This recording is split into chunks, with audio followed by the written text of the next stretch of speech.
Всем привет! С вами Хельга Уайт.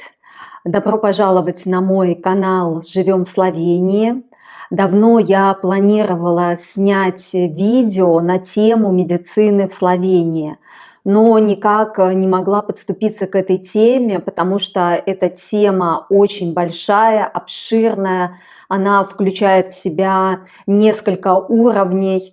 Наша семья, к сожалению, очень часто сталкивается с медициной, мы очень часто обращаемся к врачам. Как-то так получается, что мы были очень много раз у разных врачей, и абсолютно у разных врачей, у разных специалистов. То есть мне вообще есть что рассказать по этой теме, но в то же время мне очень сложно говорить на эту тему, потому что, получается, хочется сказать много, но в один видеоролик не знаешь, как это все включить. Но вот сейчас в очередной раз мы столкнулись с медициной, и сегодня я пишу конкретно наш опыт, как мы лежали, как мы оказались в словенской больнице. Буквально несколько дней назад мой старший сын Сергей почувствовал себя плохо, слабость у него была. Поднялась, возможно, небольшая температура. Мы были в отпуске, не в Любляне, но в Словении, находились в 1,5 часах езды от Любляны.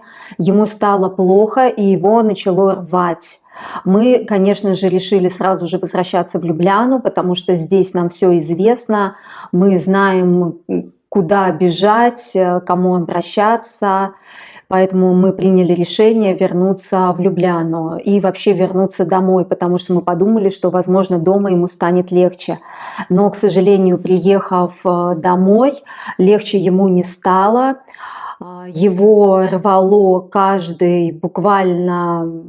сначала его рвало каждый час, а потом время сокращалось, и его начало уже рвать буквально там каждые 20 минут. И все, он уже не мог есть, он уже не мог пить, у него была постоянно рвота. И вот как всегда так случается, по крайней мере у нас какой-то такой закон подлости, и это произошло в выходной день. То есть в выходной день, вы понимаете, твой терапевт, твой педиатр, он не работает по выходным. И, как правило, если что-то такое случается, то нужно ехать в дежурную поликлинику. И уже в дежурной поликлинике там тебя осматривает терапевт, или вот в нашем случае, так как заболел ребенок, его должен осмотреть педиатр. Как правило, в Словении скорую помощь вызывают в очень-очень крайних случаях, когда вопрос стоит между жизнью и смертью, то есть человек там как-то обездвижен, там время идет на какие-то считанные минуты, только в таких случаях вызывают скорую помощь. Если человек еще в состоянии ходить, если он еще в сознании, то скорая помощь не вызывается. Я приняла решение везти Сергея не в дежурную поликлинику, а сразу в больницу. Почему-то я подумала, что в таком состоянии нужно везти ребенка в больницу. Хотя, вы знаете, я живу здесь уже 4 полных года, но в данный момент почему-то я решила повезти его не в дежурную поликлинику, а сразу в больницу. Потому что вот в такой критической ситуации я вспомнила, что мы когда-то ездили в дежурную поликлинику, и очень долго там пришлось ждать дежурного врача, и я решила не отнимать время у дежурного врача и сразу же повезла его в педиатрическую больницу. Приехав в больницу, на входе есть информационная стойка. Мне объяснили, что в больницу нужно приезжать уже с направлением от дежурного врача. Но так как состояние моего ребенка действительно было таким ужасным, критическим, можно сказать, Они это сразу увидели, в больнице сразу позвали врача. Врач быстро очень пришла, посмотрела на ребенка, спросила меня, как давно он в таком состоянии, когда это все началось. И она приняла решение отправить нас в инфекционную больницу. Она подумала, что это отравление.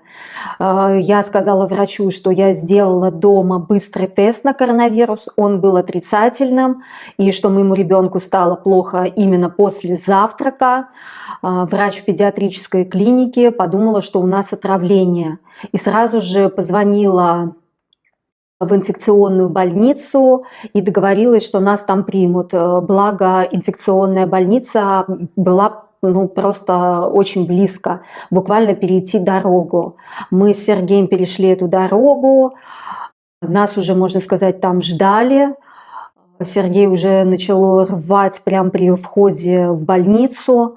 Вышел врач. Сейчас, так как коронавирус, сейчас принимают сначала не в больнице, а перед больницей установлены такие боксы, знаете, как такие бытовки пластиковые. Они утеплены, там есть каталка, на которую можно положить ребенка, там есть письменный стол, там есть стул. И вот перед тем, как нам войти в больницу, в этом помещении у нас у обоих вместе с ним взяли тесты на коронавирус. Тесты на коронавирус оказались отрицательными, нас провели в приемное отделение, там осмотрели ребенка, задали мне много-много всяких различных вопросов. Тут же вынесли ребенку пижаму, он тут же переоделся уже в больничную пижаму. Вещи все я взяла, так как ребенок был слаб. Вывезли каталку, кресло-каталку, и на кресле-каталке его уже повезли в палату. Конечно, врачи оказались оптимистами, они подумали, что сейчас они поставят ему капельницу, прекратится потеря влаги из организма, и они надеялись, что он очень быстро поправится, и в этот же день они отправят нас домой. Но, к сожалению, рвота не прекращалась, и было принято решение переместить нас уже в палату. Уже в такую палату, где может лежать не только ребенок, но и где находится такая современная раскладывающаяся кожаная такая раскладушка, где я могла остаться с ним тоже на ночь. Что хочу сказать по поводу самой больницы. Инфекционная больница в Любляне, достаточно старое здание, но хочу заметить, что чистота просто идеальная. Во-первых, очень чисто. Во-вторых, очень внимательный персонал в больнице. Помимо этого, хочу заметить, что очень врачи терпеливые, очень хорошо они относятся к детям, очень внимательны к детям. Например, у меня сын невероятно боится различных инъекций. А чтобы поставить капельницу, сами представляете, это нужно сделать прокол в вену. И это просто надо видеть, как они умеют уговаривать детей, как они их быстро отвлекают, как на этой капельнице висит какая-то игрушка большая, как они его заговаривают. Конечно, моего сына очень сложно заговорить, он становится просто неуправляемым, он поддается эмоциям, страху своему, начинает кричать, но как-то все с уговорами и с профессионализмом. Врачи настолько профессиональные, настолько знают свое дело, настолько они быстро делают инъекцию, настолько четко попадают в цель, что это происходит очень-очень быстро. Еще, значит, пока далеко не ушла от темы, когда кладут вас в больницу, то дают вот такую книгу. Вот здесь вот информация, вся собранная информация за пациентов и людей, которые будут навещать вас в больнице. И здесь вот абсолютно любая необходимая информация есть в этой книге. Я пока была с ребенком в больнице находилась, я ее очень внимательно изучила. Здесь, начиная от того, как вообще устроена медицина в Словении, где находятся различные больницы очень удобно в Любляне организована система больниц. Они не разбросаны по разным районам, они собраны практически все в одном месте. То есть это такой огромный-огромный больничный городок в Любляне. И это просто невероятно удобно. То есть какая бы вам больница ни понадобилась, они все практически находятся рядом друг с другом. То есть это огромный такой район, состоящий из больниц. И в этой книге указано, где какая больница, где она находится. Здесь написано, какие работники, какие сотрудники работают в больнице, у кого какое название должности, кто за что отвечает. Тут вот, понимаете, вот все собрано, чем кормят. Хочу отметить, что больница просто работает как, вот, знаете, как муравейник, как такой, знаете, отлаженный, четкий механизм. Каждый человек в этой больнице, он знает свою работу, то есть он знает, за что он отвечает. Медсестра отвечает за одно, врач за другое, младший персонал за третье, там уборщица только за уборку, люди, которые меняют постельное белье, они, значит, у них своя работа, то есть кто-то готовит, да, вот настолько вот все разграничено, и у каждой должности свои вот эти вот обязательства. Ребенок мой поступил в больницу в воскресенье, и ночь в воскресенье была очень тяжелой, его рвало. В понедельник был очень тяжелым, также продолжалось его тяжелое состояние. И мне понравилось вообще отношение врачей, вообще отношение медицинского персонала, медицинских сестер. Когда я еще поступала в больницу с ребенком, мне дали анкету заполнить, да, там пишешь ну, такие общие вопросы, аллергия там у ребенка, не аллергия, кто вас там, например, будет навещать, но сейчас, так как коронавирус, навещать, естественно, запрещено, ну, вот всякие такие мелочи. И я там даже указала, что я согласна, чтобы моего ребенка, помимо врачей, также приходили осматривать студенты медицинских университетов, даже вот на это ты даешь согласие, согласен ты или нет. И я посчитала, что лишним не будет, чтобы его осматривало как можно большее количество людей. И вот знаете, понедельник был таким достаточно тяжелым, была прям такая критическая ситуация. В итоге мой ребенок получил где-то, вот знаете, 6 огромных бутылок, вот я не знаю, как это назвать, физраствора, вливали ему постоянно. И понедельник был настолько тяжелым по состоянию его здоровья, но мы себя не чувствовали, понимаете, брошенными. К нам, я не знаю, к нам, ну, по-моему, вот каждый час просто заходили. То медсестра заходила, спрашивала, как самочувствие, то приходил врач, то приходили вот эти вот студенты, которые его осматривали. То есть вот мы постоянно находились под наблюдением, они постоянно подбадривали ребенка, они его как-то пытались настроить на позитивный лад, смотрели, какое у него состояние, какое у него настроение. То есть с нами просто, я не знаю, просто очень-очень прям вот нянчились. И у нас в комнате с ним была кнопка, нам сказали, что мы не имеем права выходить в коридор, потому что это инфекционная больница, и сейчас коронавирус тем более. И вот мы нажимали на эту кнопку, не стесняясь, потому что у Сергея там то голова очень сильно болела, он еще просил таблетку, то еще что-то там нужно нам было. Мы нажимали на эту кнопку, к нам постоянно очень быстро приходили, и нам абсолютно, ну, абсолютно очень внимательно, никогда не было недовольства у сотрудников, да, никогда. То есть никакого такого, вот знаете, негатива не было. Помимо чистоты, хочу отметить, в каком состоянии постельное белье.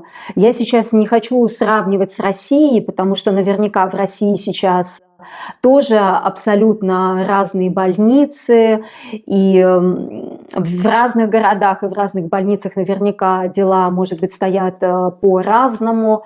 Я опираюсь на свой опыт, когда я лежала в 2015 году тоже в инфекционной больнице со своим сыном в Санкт-Петербурге. Там, конечно, у меня остались впечатления, самые-самые печальные впечатления.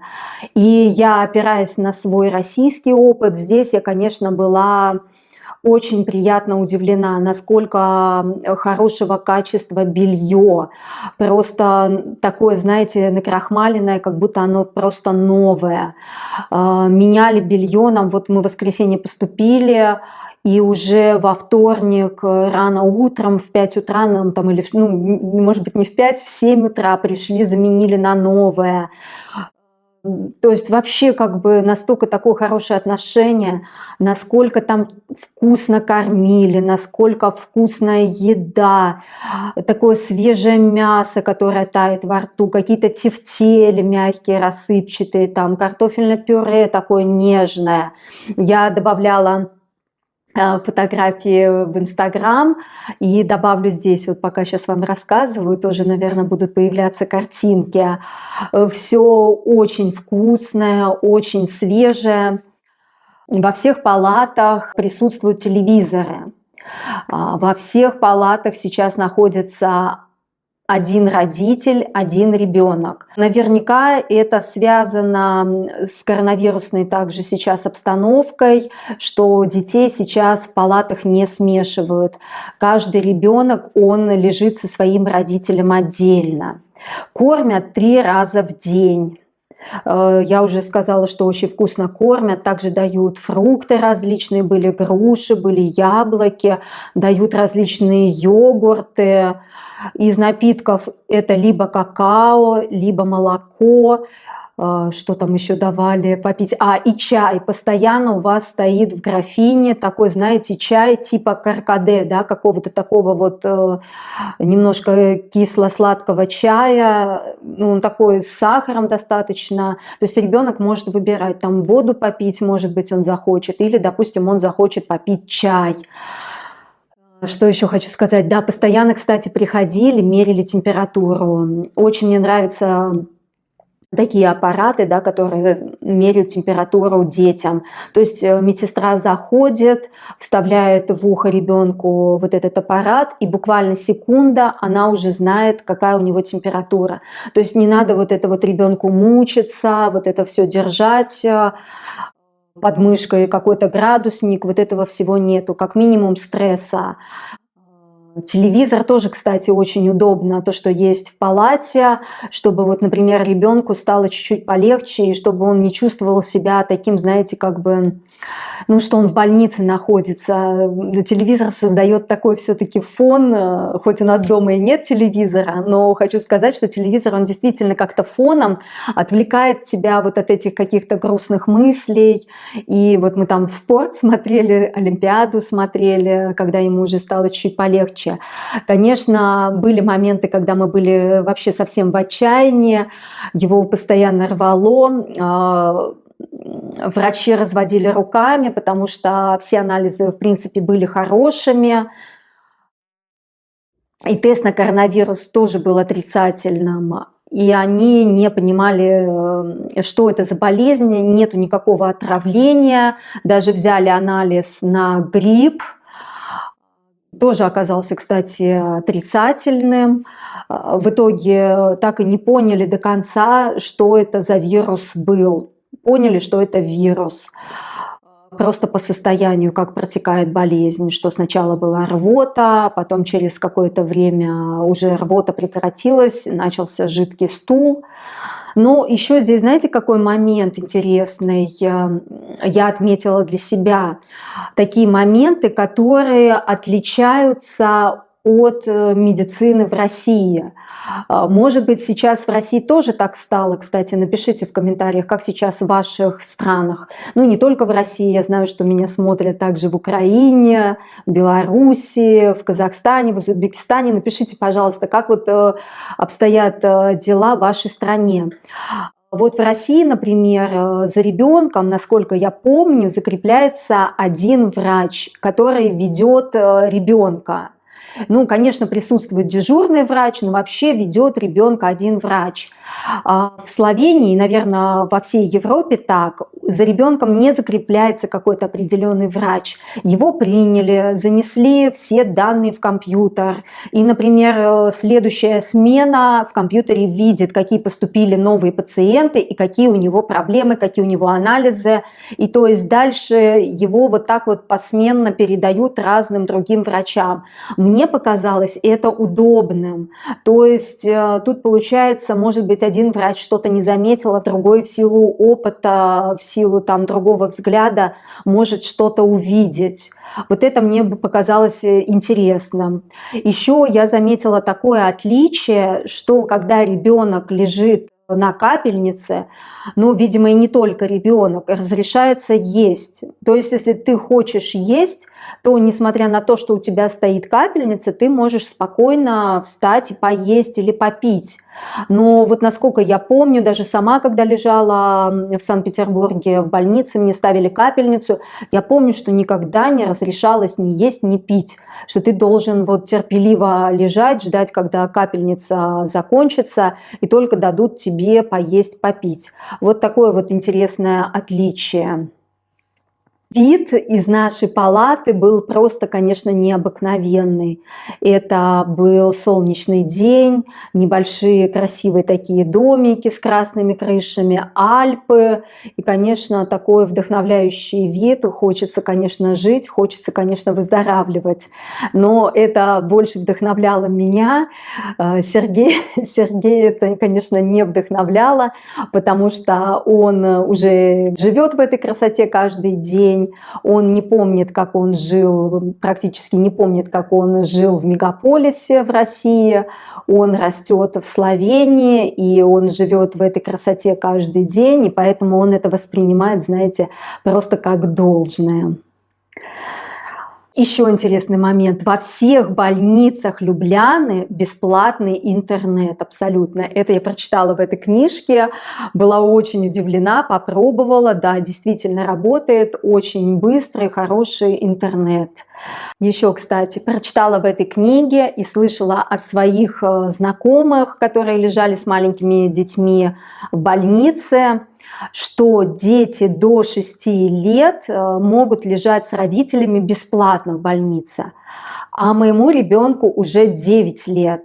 И в этой книге я прочитала, что меня должны были предупредить в приемном покое о доплате, но меня никто не предупредил, и, соответственно, я решила спросить у медсестры, а сколько будет стоить мое пребывание с ребенком в палате, потому что меня никто не предупредил на входе.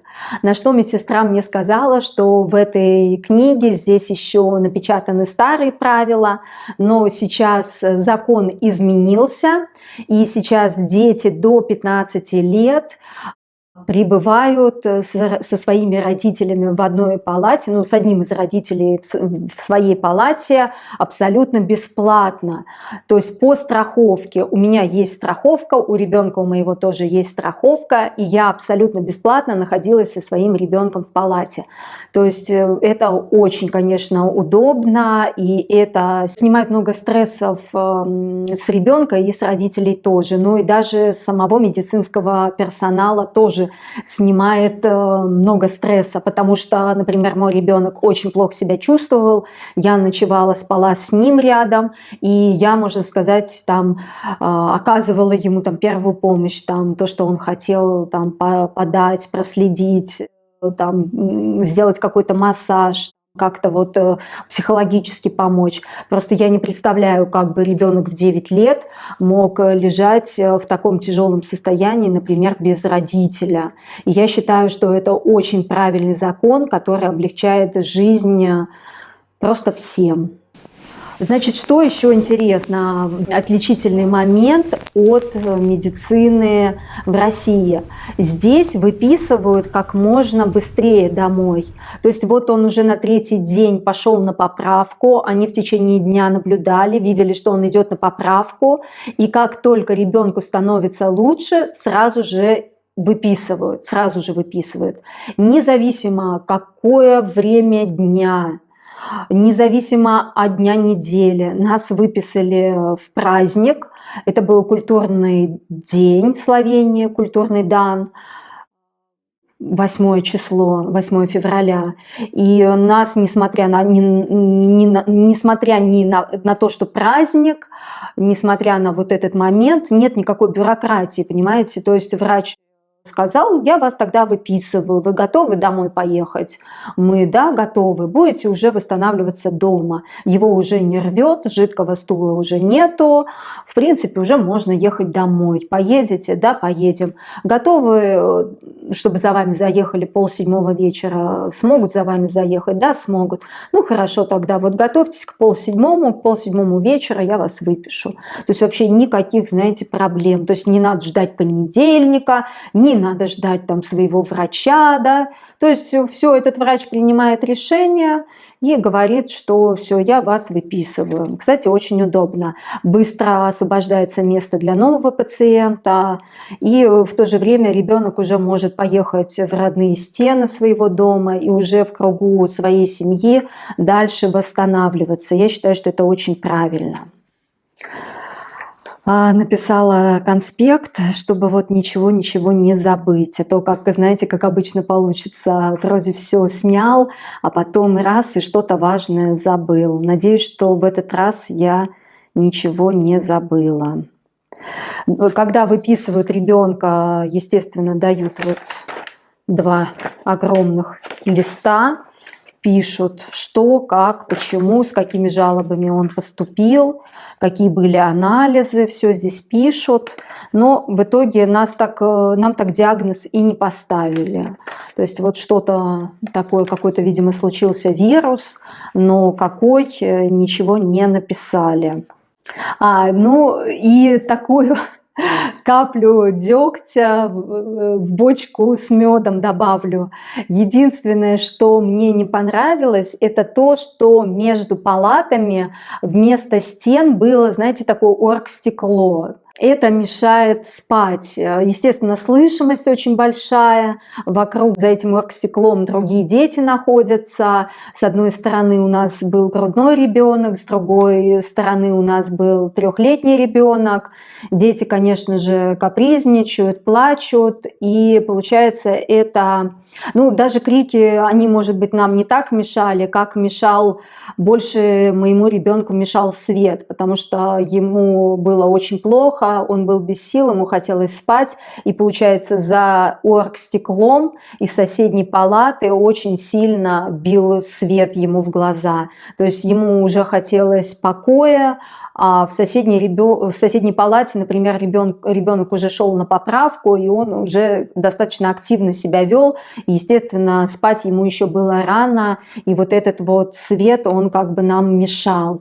Ну, как бы маленькое, так сказать, такое маленькое неудобство.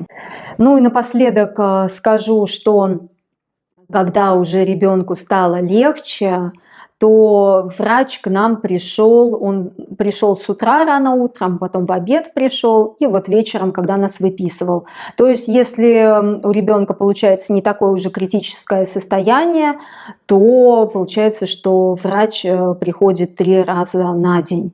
А когда было критическое состояние, я просто сбилась со счету. Но наверняка к нам не только врачи еще приходили, но приходили и студенты. То есть такое количество, знаете, людей приходило. Они же еще сейчас все в масках, и тяжело запомнить еще в таком состоянии, кто к тебе постоянно приходит. То есть внимание было постоянно со всех сторон. Вот, друзья, если у вас есть какие-то, может быть, еще вопросы или, может быть, вы хотите что-то добавить, то вы знаете, что я всегда рада вашим комментариям. Пишите, пожалуйста, оставляйте свои комментарии, подписывайтесь на канал. Ну и, конечно, не забывайте ставить лайки. Все, всех была очень рада видеть и до новых встреч. Пока!